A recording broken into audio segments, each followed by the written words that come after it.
Ouvrir une porte que Dieu voulait à jamais fermer.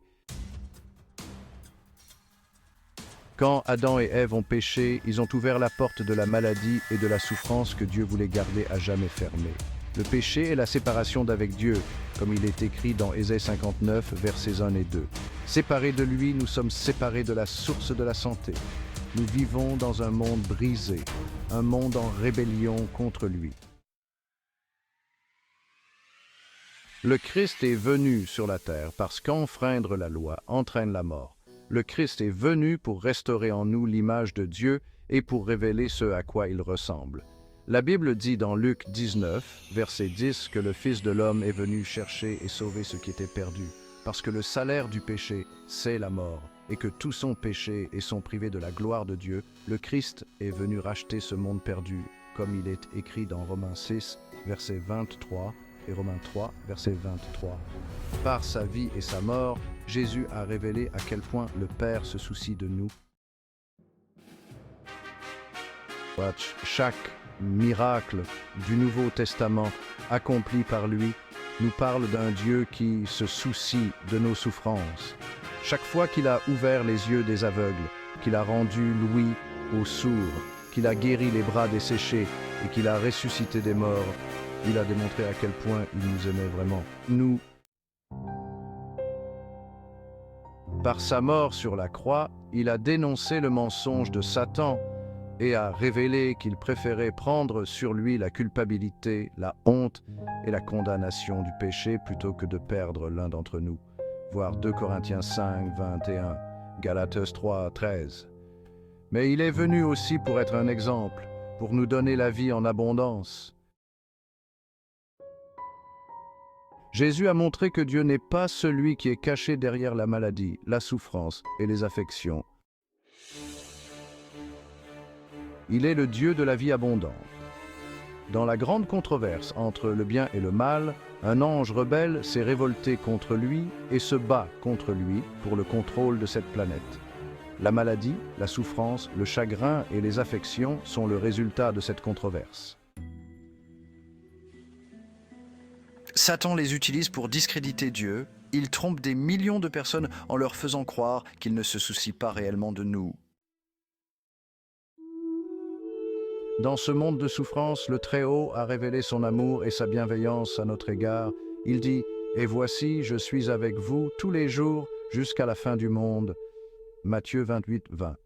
Merci d'avoir suivi la vidéo. N'oubliez surtout pas de vous abonner et de sélectionner la petite cloche pour toutes nos nouvelles vidéos. Que nous dit la Bible sur les pestes?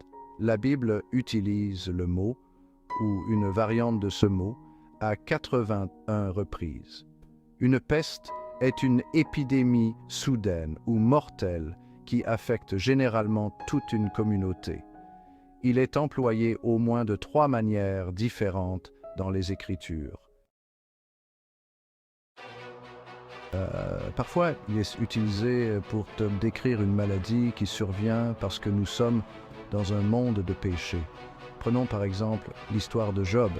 Le péché de Job a-t-il causé la maladie qui a affecté son corps de la tête aux pieds? Était-il responsable de la destruction de son bétail, de sa famille, de sa maison et de sa communauté? Certainement pas. C'est Satan qui a causé toutes ces souffrances et ces maladies. De l'expérience de Job, l'Écriture déclare « Alors Satan se retira de la présence de l'Éternel. Puis il frappa Job d'un ulcère malin depuis la plante du pied jusqu'au sommet de la tête. » Job 2, 7. Pourquoi Dieu a-t-il permis à Satan d'affliger Job d'un fléau ou d'une infection aussi terrible? Nous vivons dans un monde qui s'est éloigné du plan original du Créateur concernant la santé et la plénitude de vie. Nous vivons désormais dans un monde d'agents pathogènes, de virus et de germes. Un monde dans lequel les pestes et les fléaux dévastent des communautés entières et affectent de nombreux pays. Dieu n'intervient pas toujours pour empêcher les attaques de Satan, mais il est avec nous dans toutes nos épreuves. Il est là pour nous fortifier, nous encourager et nous soutenir. C'est souvent dans les moments les plus difficiles de la vie que nous le recherchons le plus sincèrement et que nous aspirons le plus profondément à la vie éternelle. Il y a une deuxième façon dont le mot « peste » est utilisé dans la Bible. Parfois, les pestes sont les jugements de Dieu sur les méchants. Les prophètes de l'Ancien Testament les décrivent comme le moyen employé par l'Éternel pour conduire son peuple rebelle à la repentance. Les prophètes Jérémie et Ézéchiel y ont recours 25 fois en relation avec les jugements de Dieu.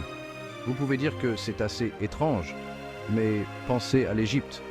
Les plaies de l'Égypte ancienne étaient-elles simplement des catastrophes naturelles ou étaient-elles des jugements de Dieu pour délivrer son peuple? Avec amour, le Seigneur a envoyé avertissement après avertissement aux Égyptiens. Dans son amour, il leur a envoyé des messages à répétition pour éviter les désastres à venir, mais ils ont volontairement refusé ces invitations aimantes et ces jugements sont tombés sur le pays. L'amour s'exprime généralement avec douleur, mais aussi parfois d'une manière retentissante pour attirer notre attention. Le but ultime de Dieu dans toutes nos expériences de la vie est de nous convier à nous rapprocher de lui. Merci d'avoir suivi la vidéo. N'oubliez surtout pas de vous abonner et de sélectionner la petite cloche pour toutes nos nouvelles vidéos.